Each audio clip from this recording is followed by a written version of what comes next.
Kotler believed that Tom Brady at a very early age had the cognitive abilities that nobody else had, or at least he was on his way to being cognitively superior or intelligent versus the other quarterbacks. He couldn't run. He was out of shape. He's big. He had good, 6'6" or whatever he is, but his 40 time was really poor. His combines are really poor. All his measurables are really poor, but his brain was elite. And so that's what they believe has been able to sustain him throughout all of this. So all the other stuff can be taught. We can teach you how to throw, teach you how to do all those things. But if your brain and your focus isn't there.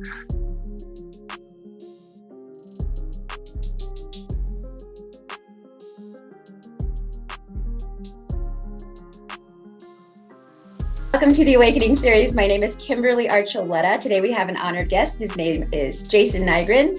Jason has worked with 7 NBA teams since 1996. He has scouted, done video. He's been a part of the coaching staff, worked with Hall of Famers, and of course, Kevin McHale and Coach George Karl. So Jason, thank you so much for your time today. I'm so excited to talk about flow state. This is so amazing to me. I've been searching and reading and learning about flow state, and to learn from somebody who actually teaches it in a sense within their caliber of their subject matter expertise.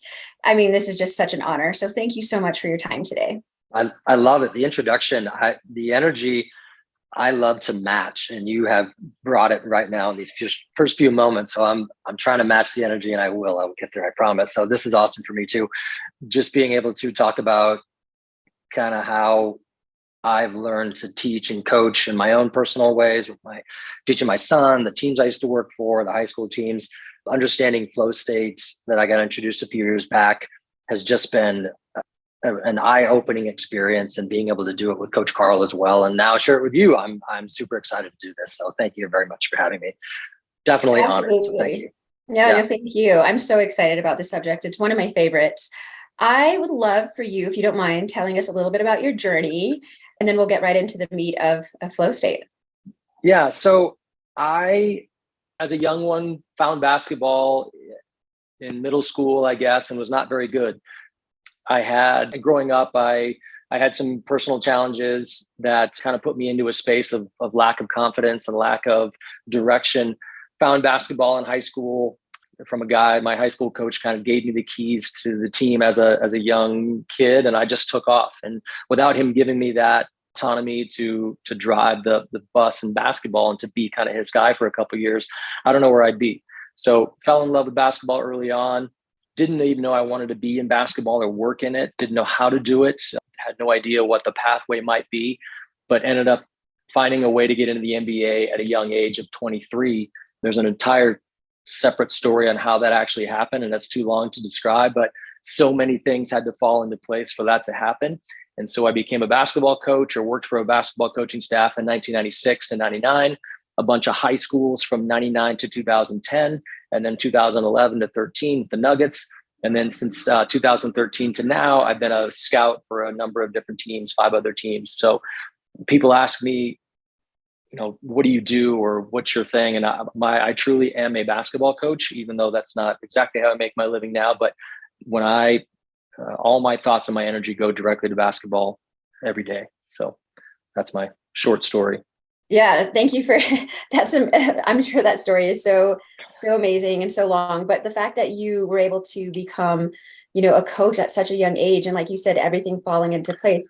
I mean, you could kind of think of that as synchronicity. Nowadays, I kind of more so think that things aren't just by chance. You have to work for them, and it's also timing. So I love it. Thank you so much for that insight. Yeah, so if you can talk a little bit about flow state and possibly what you've learned and also how you teach it, I guess. Yeah. So I got turned on to it a few years back when I simply read a quote from the person who's considered the godfather of flow state. And flow state is essentially the mental side of peak performance. And so they've lumped it into this flow state, and there's actually curriculum now for it. But this person is named, it's a long, I think it's a Hungarian name, but it's Mihaly, Csikszentmihalyi is the person's name. Essentially, he wrote this kind of a synopsis, and I'll read part of it real quick. And this is kind of what got me going. and this is from his book, but it says, the self becomes complex as a result of experiencing flow. Paradoxically, it is when we act freely for the sake of the action itself rather than for ulterior motives that we learn to become more than what we were. When we choose a goal and invest ourselves in it to the limits of our concentration, whatever we do will be enjoyable. Once we have tasted this joy, we will redouble our efforts to taste it again. This is the way this self grows. So essentially, those words just, I don't know, they just impacted me. And I felt that. I guess I had always been searching for something that was kind of bigger than than the sum of the parts and a lot of things that I was doing. And for me, it always went back to basketball. And now it's, spilled over into my sales professional life too, but I still am very much involved in basketball. So it essentially just is a way to look at how I'm showing up in the moments of activity, how I'm pushing myself to do certain things, to learn, to apply what I'm learning to others, to be able to teach it. And it just makes me look at it a different way. So the flow state got introduced to me by, again, this person who just passed away last year, which is too bad, but the Mihaly Csikszentmihalyi. But the other person that I've gotten to not to know, but to study a little bit via Coach Carl, George Carl, who's now a Hall of Famer, just got inducted last week, which was great. I worked under Coach Carl with the Nuggets for 2 years, and we've become really good friends since then. Well, Coach Carl has actually taken Stephen Kotler, who studied under Mihaly Csikszentmihalyi, and now teaches a 8-week course on flow. And so your listeners or the podcast fans can certainly Google Stephen Kotler and take the course. It's not just for sports; it's for all walks of life. And Kotler details or designs the curriculum to be used by everybody. And so it's something that's very interesting in me. And I want to consider myself a novice in most of the things that I do, especially this. I think when I consider myself a novice, I crave, or I'm curious and I want to learn more. If I ever thought, oh, I'm a pro at this, I'm good at that, then I'll stop, because that's a bad place to be for me. I always want to be in that thirst for learning place. So curiosity is very, very important for me. So that's kind of how it started. It's so interesting to me how we get into the state itself. So maybe if you can touch on how you think or how you've taught or how you've learned how to get into flow state. I'd love to hear more about that. Yeah, I totally agree. I think what Kotler talks about when he explains everything is he starts with science. And I'm not a scientist by any means, but my son asked me once, what would you do if you weren't a basketball coach? And I wanted to study physics. I wanted to study how things work and, maybe kinesiology or biomechanics or something like that. I'm fascinated by that, by form and function. So he starts off by talking about getting into a flow state.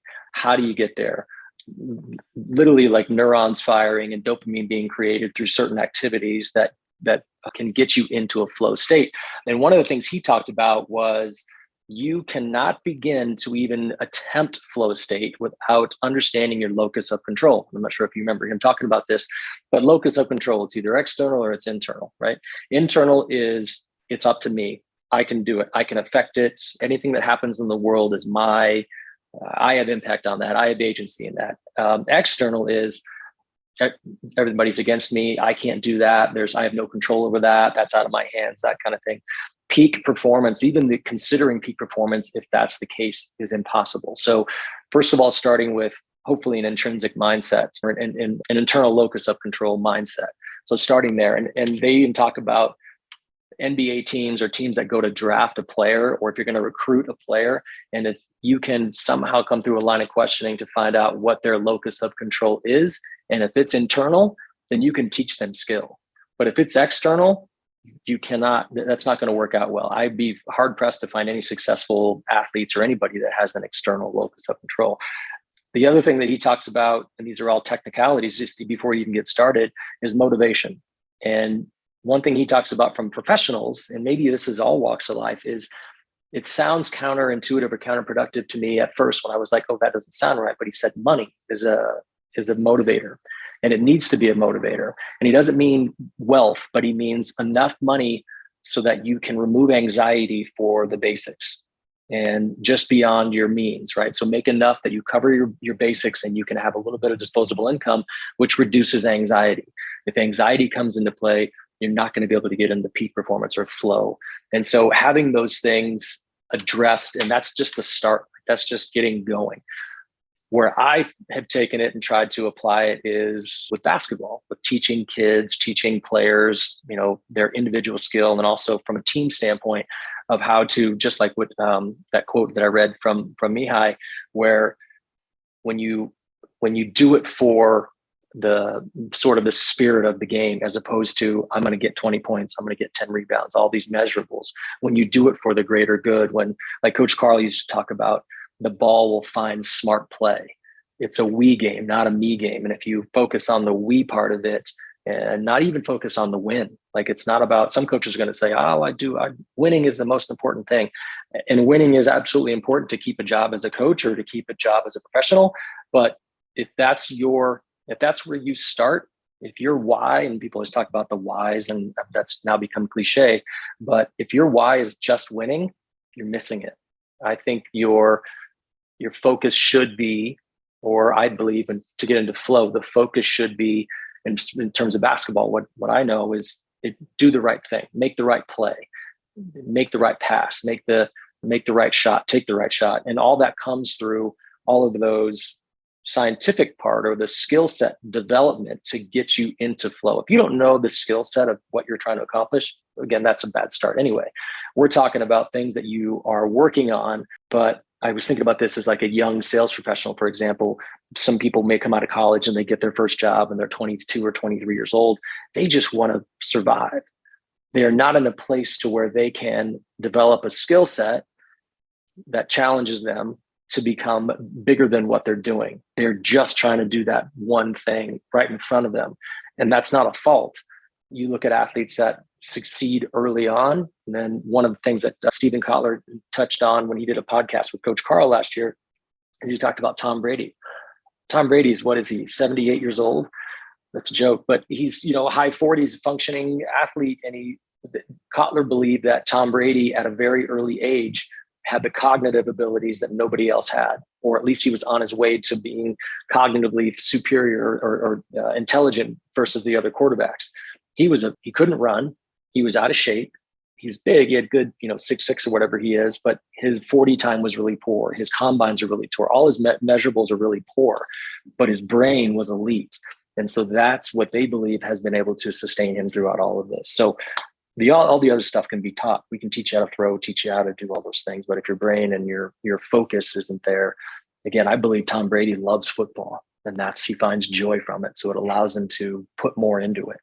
So I know that was sort of a bunch of tangents there, but that's where I look to when I walk in the gym and go teach my kid or with teams that I work with. I'm thinking about how do we make this more open-ended, not like do it this way. These are the exact steps that you have to follow to get to this place. I don't believe that. I believe it's more of, here's where we're trying to go. Here's some things that can get us to there. Let's try those and see how they work. And that's kind of what I try to apply, but it's not just loose. It's not random. It's thoughtful. It involves curiosity, involves imagination, involves habits. And I think that's all of those things are necessary. Again, it's not, when I was thinking about this thing, flow is not something you just go get.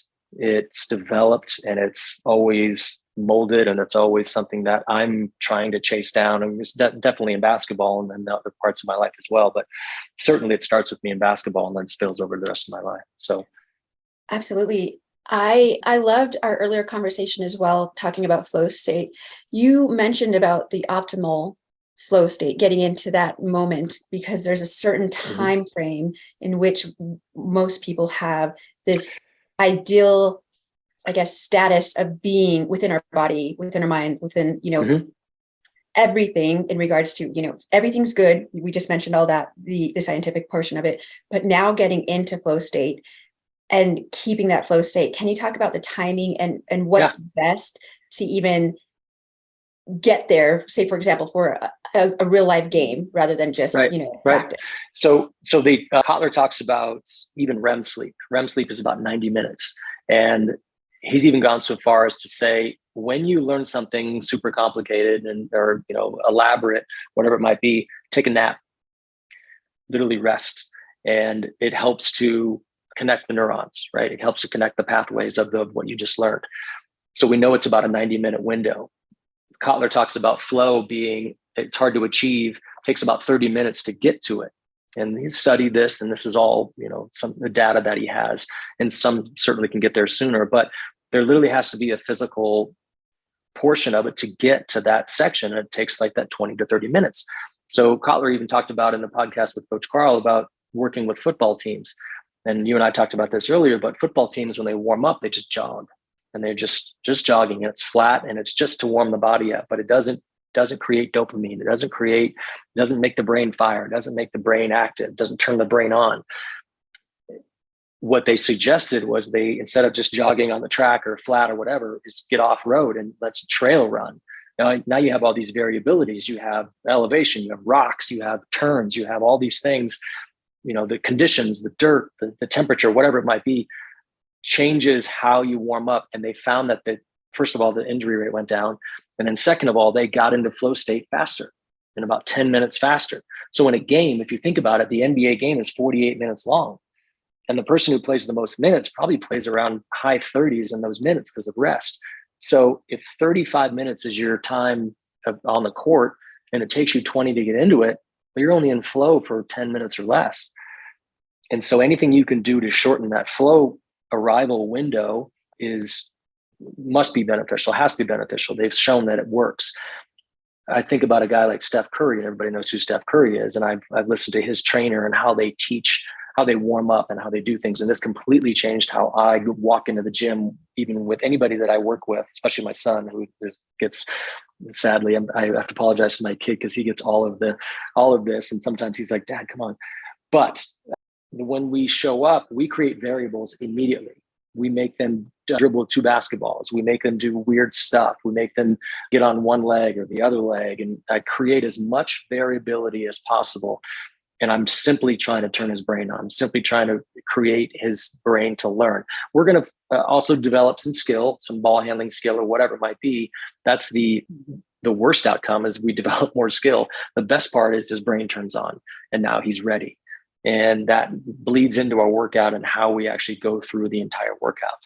Now, none of my workouts that I do with my players are ever the same. There are some things that I bring back or whatnot, but I don't really do that on purpose. But I found that that's more organic for me.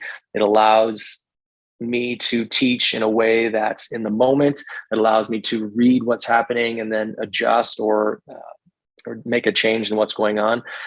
Before, when we talked to, I mentioned a guy named Timothy Gallwey, Gallwey, and he wrote a book called The Inner Game of Tennis. And essentially on the cover of the book, I'm looking right at it, it says The Classic Guide to the Mental Side of Peak Performance. Steve Kerr, head coach of the Golden State Warriors, makes all his coaches read this book.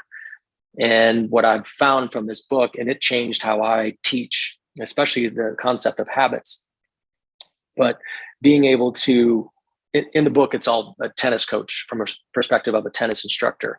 And when the tennis instructor focused on put the ball here, it's like, well, how do I do that? I don't know, just put the ball there, right? So when I shoot or when we pass, I'm like, pass the ball there or make this play. Well, how do you want me to do that? I don't know, just do it. Like your body will figure it out and we'll trip our way through this and we'll get to a place that's more efficient. But they found, though, in these experiments where they said, I want you to place this tennis ball to the back left corner of the court. Okay, I'll try it, fail, try, succeed. Now take your left foot, take your right foot, take your hand, drop it, have all of these technicalities, complete failure. And they found that when they just let the player or let the athlete do instead of do it this way, the outcomes were more productive. And so as a leader or as a coach or as people you talk to, CEOs and owners of businesses and whatnot, the direction, in my opinion, should be, let's get to this goal. Well, how do we do that? Well, I'm not really sure exactly. And we're going to figure this out as we go. But I'm a big fan of letting people play. And now you can say letting people work as well. I've had bosses before where they said, if you do it just like this, you'll succeed. But that's not my way to do it. And so I battled that and I restricted that or fought against that. But when I was allowed to, hey, here's your quota, go meet quota. Okay, let's go do that. And that's been the better course of success for me, to where I say, let's become a better shooter. Well, how do I do that? Well, everybody's different.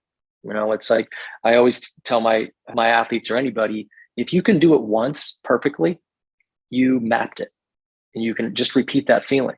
I understand repetition is important in shooting and mechanics and physical repetitions, but if you can do it once, why can't you do it again? And then again, and then again. And I use the example in basketball camps with little kids, and I say clap, and kids will clap right hand over left. And I'll say, well, turn it over and clap. And can you do it? And they go, yeah, we can clap. Sure. Was it muscle memory which is not a thing, but did muscle memory prevent you from doing that? No, you just knew what this felt like and you turned it over and you did it this way. You can do that anything. You can change things. The habit part that I touched on earlier that I love from Galloway's book, The Inner Game of Tennis, is he mentions habits are a statement of the past. And you don't change habits. Habits, you do not change. It's not something that you consciously change a habit. What you end up doing is creating a new one. And so he used the example, and I love this, the example of an infant. An infant is crawling. They didn't unlearn how to crawl. They learned how to walk. So they created a new habit, which put that old habit in the past. And so by creating new habits, it's not you need to change the way you're doing things. To me, it's you need to create reason to do something new. There's a learning statement that happened in the book, and this is again not Kotler but Galloway, but he talks about learning is not the collection of info. It's the realization that something will change behavior. That's learning. A new skill, something that you care about, that you want to bring new into your life, that allows you to do something, that allows you to change behavior. That to me is learning. So for what I do with basketball, I try to give my son something new every single day. Hey, try this move, try that move. And hopefully all of that, that funnel will come down into some productivity and some joy. And if you don't have joy, none of this matters. So I absolutely adore what you just said.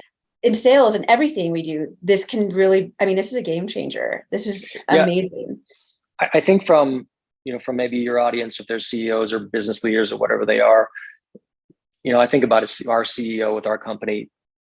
He doesn't know how to do every single job that he's in charge of, right? He has 20 people that answer to him. He can't do those 20 jobs. He doesn't know how to do those 20 jobs. What he knows how to do is say, Kimberly, you're good at X. Just do your X, right? And then we'll all meet together. And so he has to encourage and he has to empower, which is one of my favorite stories about Coach Carl. When I joined the coaching staff, I was basically like the low guy on the totem pole, just trying to get back into the NBA after being out for a little while.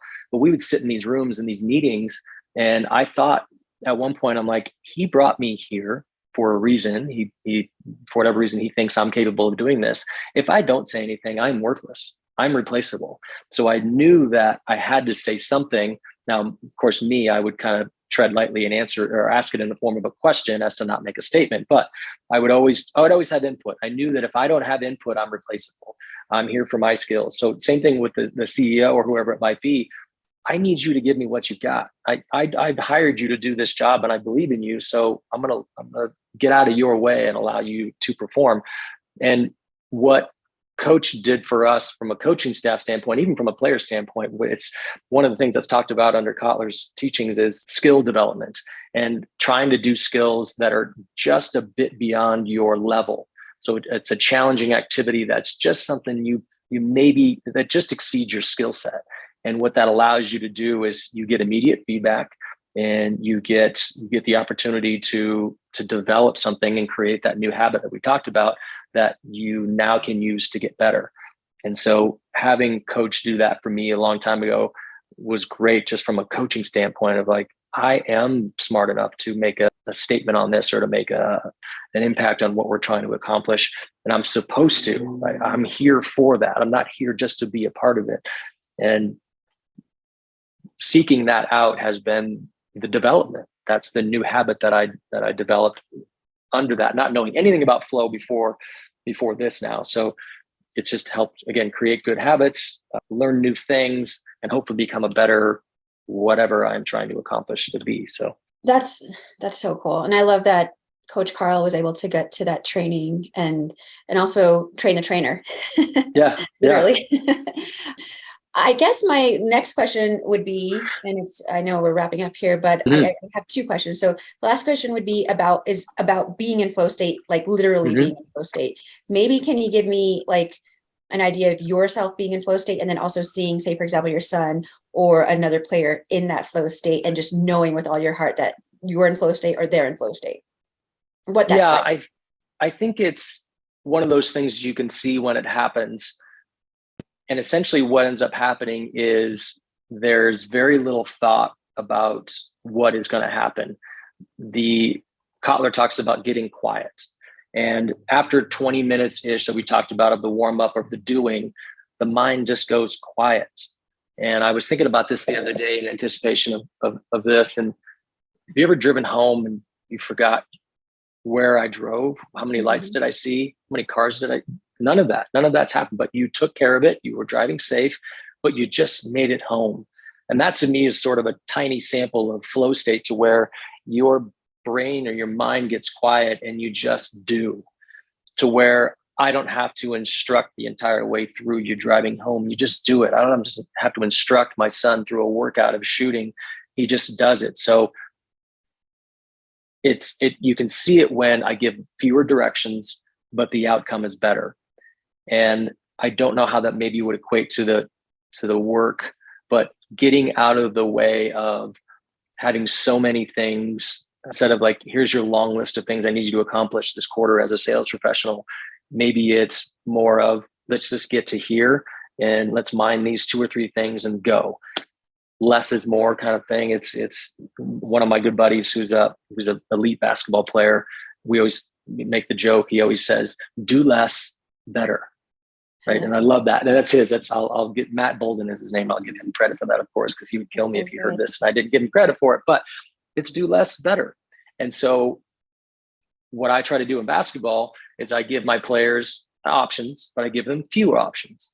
Instead of here's 5 things you need to look for in this play, I give them, there's either this is going to happen or this is going to happen. And that's it. Those 2 things. But both of those things lead to a pretty good outcome. And so by limiting your choices by math, your outcomes should get better, right? So decision-making is important. But how do you make decision-making better? Well, you give fewer options. If I had 10 options and only 2 of them are right, my success rate is 20% maybe. If I have 2 options and both of them are okay, no matter which one I choose, it's at least 50%, right? So by limiting the factors that are in play, I think the success is easier to get to, and then you can see it. So it's an answer to your question. I know I dodged it, but being able to see it is when, for me, and like I'm thinking about my son now, when I see him do something that we talked about a long time ago that I didn't think he got, that he does, then I'm like, he got it. He figured it out. It's exactly what we talked about, and he worked on it or he trained on it. And seeing somebody do something you instructed them to do or you help them to understand and then have the success on, there's no greater feeling for me, but that's when you realize it. I love that. I sometimes see people in flow state as well, like in the business realm, while they're presenting in front of a large crowd. And I've heard that a lot of times they don't even remember what they said after they presented it. And it just like came out so perfectly. So it's that, like you said, be quiet. It's the quiet time. And of course, when you start thinking, that's when you start tripping up, whether you're skiing or basketball shooting, whatever it may be, including presenting. You start thinking of other things. You're like, but like you said, I love that. It's so cool.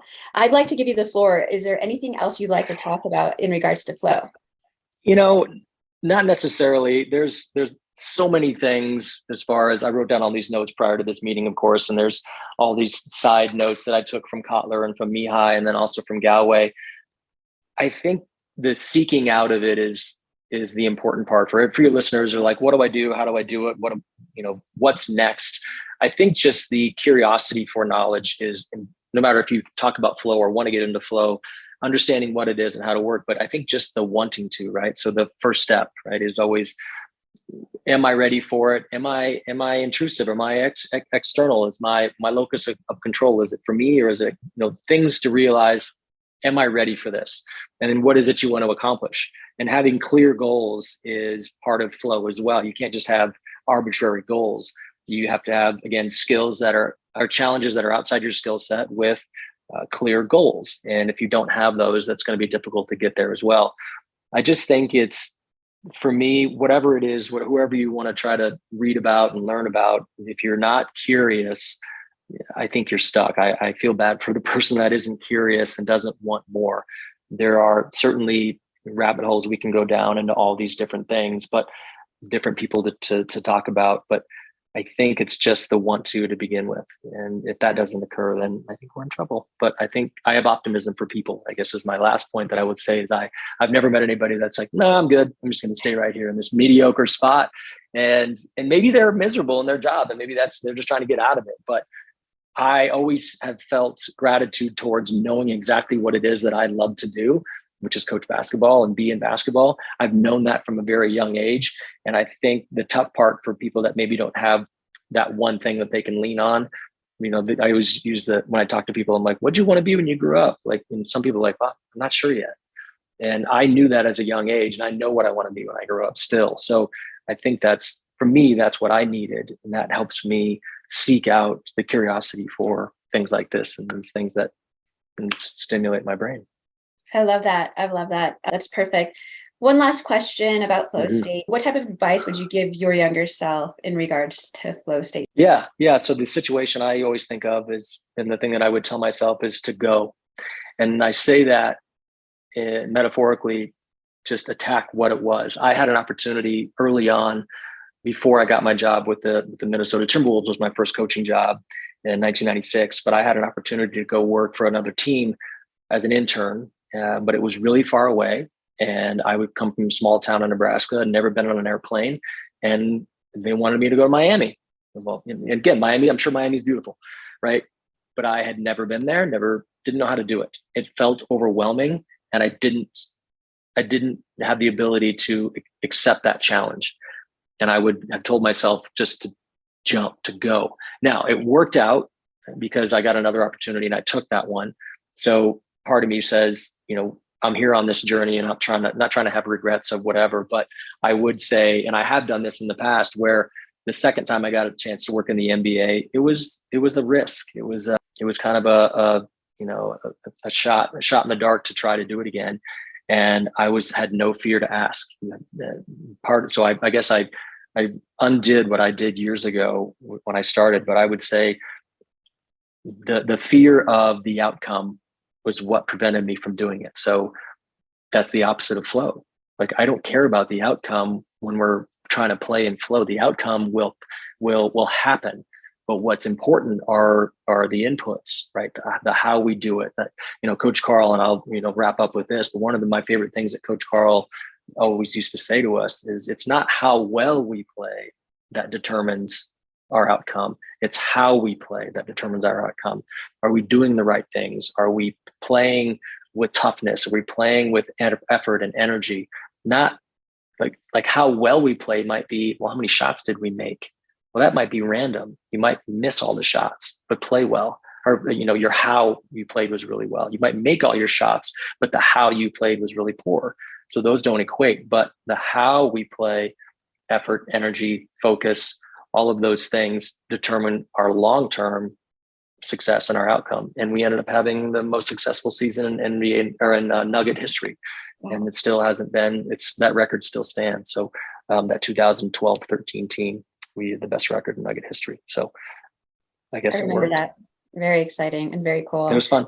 Yeah. That's amazing. And all the work that you've done thus far and now in the future, just so thankful for you being in the community and helping so many people, including the kids. So It really means a lot. And again, it's an honor for you to be on the show and talk about one of my favorite subjects. Jason, thank you so much for your time. Yeah, appreciate it. Love being here. Love the energy. I hope I matched it. And again, I'm honored to be here too. So thank you for the ask. Thank you.